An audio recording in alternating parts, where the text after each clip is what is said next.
Hey, I'd like to welcome you to another episode of the Mission Matters Innovation Podcast, your source for all things innovation. My name is Adam Torres. You can follow me on Instagram at AskAdamTorres. Keep up with my book releases, book schedule, signings, all that other good stuff. Always love to connect with you there. And as always, if you'd like to apply to become a co-author of one of my upcoming books, just head on over to the website, missionmatters.com, and click on Become an Author to apply. All right, today I have Cynthia Del Aria on the line, and she's CEO and COO over at Rika Technologies. Cynthia, welcome to the show. Thank you, Adam. I'm happy to be here. All right, so excited to have you on today. So we're going to talk about today's topic of building a profitable startup, and I know that's what you're doing and helping founders do over at Rika Technologies day in and day out. Just to start out with, before we get into that topic, though, let's go a little bit further into Rika Technologies. Tell us a little bit more about your company, please. Yeah, so Rika Technologies is essentially an incubator, and what we do is we help entrepreneurs and business owners in the non-tech space who have a tech idea get their tech ideas out into the market in a way that makes them profitable and successful from the very, very beginning.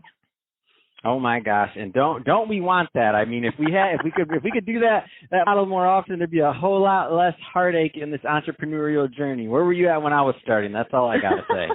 I hear that a lot.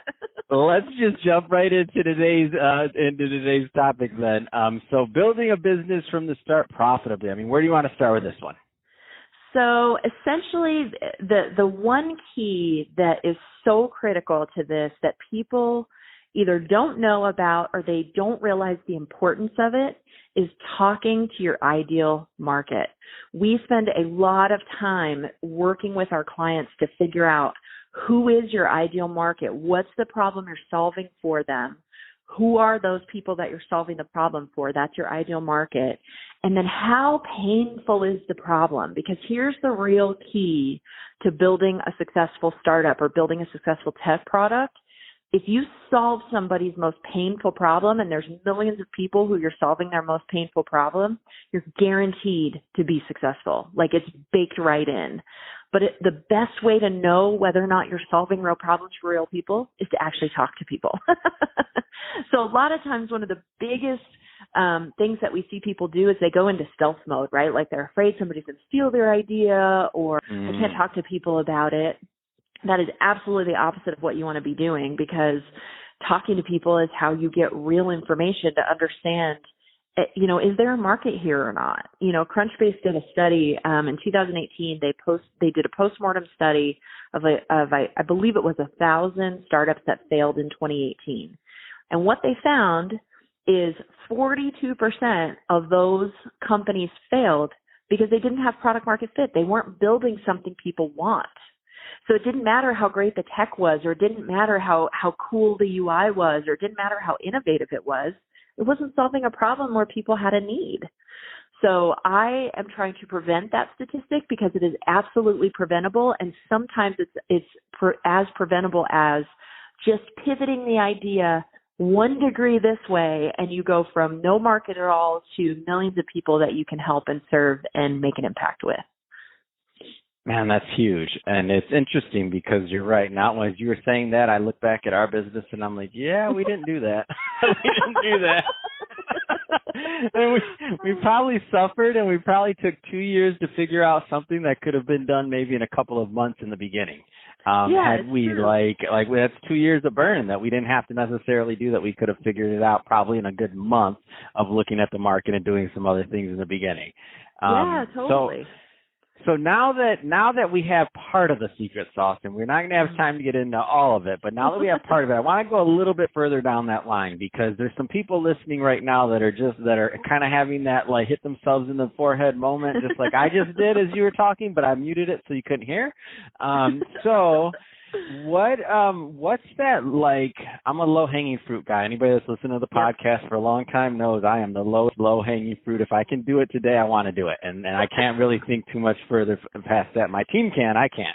So that's why they have me on the podcast. So That being said, what are some like things that some of those founders out there right now that are either in the middle of an idea or maybe they just kind of launched, what are some things that they can do now to really kind of embrace what you're teaching today? Yep, totally. So if you're a brand new founder and you don't have a product and you don't have live customers yet, start figuring out, if you haven't identified your user personas, you should do it today. That means give them a name, create a profile. What's their average age? What's their average income? Like the demographic stuff. But then also dig into what are their personality traits? What are their habits? Where are they hanging out? What are their interests? And get really clear about the exact kind of person who's going to be using what you're doing. So for a new founder, the thing you can do that today is create your user personas and really get into the mind of the people who are going to be using your product. If you're an existing, you're a founder, you have a product out there, you have customers, talk to your customers.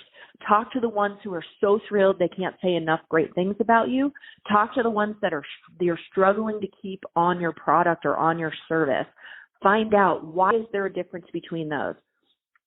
Sometimes what you'll uncover when you do that is that what you thought was your ideal customer is actually a very small percentage of your market, and the people who are actually getting value out of what you're doing is a completely different persona than you thought. So then all you do is you tweak a little bit the way that you're marketing or messaging what you're doing, and bam, the whole world opens up. So if you don't have customers, create your ideal customer, get into their mindset. If you already have them, talk to them. Ask them, what are we doing right? What are we doing that could be better? What's the biggest problem you have with regard to this area? And are we solving it, or how could we solve it? Those are great questions to ask. So I've had this conversation with obviously quite a few people, just in business or other things. And one of the things that I'd be interested to get your take on is, for the people that do have customers, because I always get pushback on this, because I tell people that all the time. I'm like, I don't know the answer to your problem. Like, ask your customers. They're the ones that are paying you. Like, I'm like, I don't know. Like, I tell them that, and they're kind of mad sometimes. I don't, like, your customers, the people that are exchanging money. But I always get this, like, how many customers are enough? Like, is it 100? Is it 500? Is it 1,000? Like, how many customers does it matter to where their feedback actually matters? I'm just curious what your overall thought would be on something like that, because that's the pushback I get when I tell people that.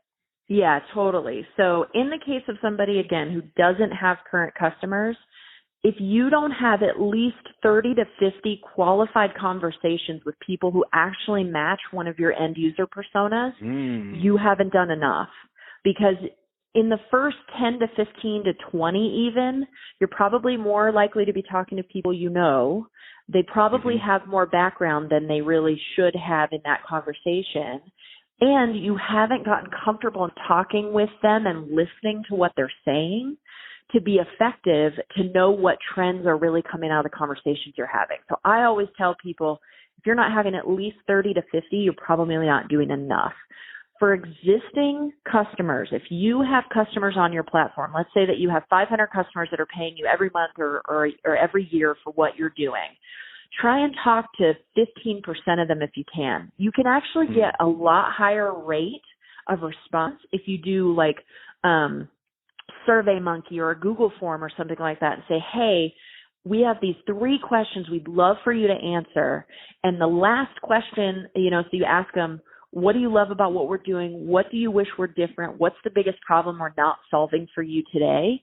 And then the very last thing is, would you be willing to have a 20-minute conversation with one of our team members? Not only will you get more data doing something like that, but you will also find your winners, like your people who are so emotional, either positive or negative, about what you're asking, that they will spend 20 or 30 minutes on the phone with you. That is invaluable time, and you should take it. And I would be willing to bet you get at least 10 to 15% of people responding to that survey and saying, yes, they'll talk to you on the phone. Man, that's awesome. That's gold right there. And I'm glad you said it, because next time somebody asks me that question, I'm going to send them your interview. And I'm going to be like, hey, don't listen to me. You're right. I don't run the incubator. Cynthia runs the incubator. Ask, look, and this is what she says. So That's right. That's right. I got your back. That's awesome. So that being said, we're about out of time for this episode. One thing I do want to bring up though before I let you go is you're launching speaking of new startups, you have a fintech platform coming out focusing on payments. Tell us a little bit more about that. Yeah, so we are fixing an issue in the banking industry around high risk industries. where banks don't want to take deposits and provide banking services for industries like hemp and firearms because of all the regulations, not only at a federal level, but then at the individual state levels. And it's very expensive for banks to solve that problem, to be able to bank those clients. And so we're developing a platform that gives them the tools to do that quickly in an automated fashion and to reduce the number of false positives where people's money is held for 30 to 60 days for no reason at all. Man, this is exciting, and I'll tell you what, Cynthia, like I said, we don't have time for this one, but we're going to do a full episode on that once you get further along the line. I think you said this is possibly launching maybe Q1, Q2 of next year, correct? Yep, that's what we're looking at, yep. COVID, unfortunately, set our fundraising back a little bit, as I'm sure other founders have been experiencing as well. Okay, well, we can't plan for that one, so all That's good true. there. Well, Cynthia, if they're listening to this and they want more information on Rika Technologies, what's the best way for them to get it? The best place to start is our website, which is rikatech.com. That's RAIKATECH.com. And from there, you can get to our social media profiles. We've got a Facebook group. We've got LinkedIn and Twitter and a couple different blogs, one that's more focused on business, one that's more focused on tech, and it all starts there. You can get to everything from there. Fantastic. Well, Cynthia, really appreciate you coming on the show today and sharing more of your experience and what it takes to build a profitable business from the start. And to the audience, as always, thank you for tuning in. Hope you got a lot of value out of this. If you did, don't forget to subscribe to the podcast, leave a review on the Apple iTunes Store. And if you're watching this on our YouTube channel, Mission Matters Innovation, definitely give us a subscribe there, but also leave us some comments on the video. Love to know what kind of projects and things that you're working on. And Cynthia, thanks again for coming on the show. Thank you so much, Adam. This was great. I had a great time.